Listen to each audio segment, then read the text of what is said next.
¿Qué tal, gente? ¿Cómo les va? Bueno, les doy la bienvenida al pozo.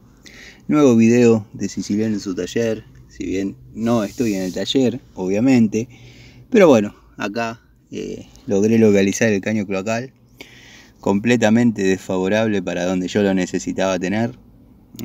Si bien estuve en el momento que la cuadrilla vino a hacer el tendido, les marqué, hicieron la flecha y lo dejaron completamente desfavorable a lo que uno necesita.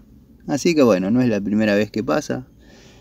Estuvieron trabajando al lado muchachos, más al otro lado muchachos, y han desistido porque bueno, no lo buscan a la altura y a la distancia correspondiente, no aparece.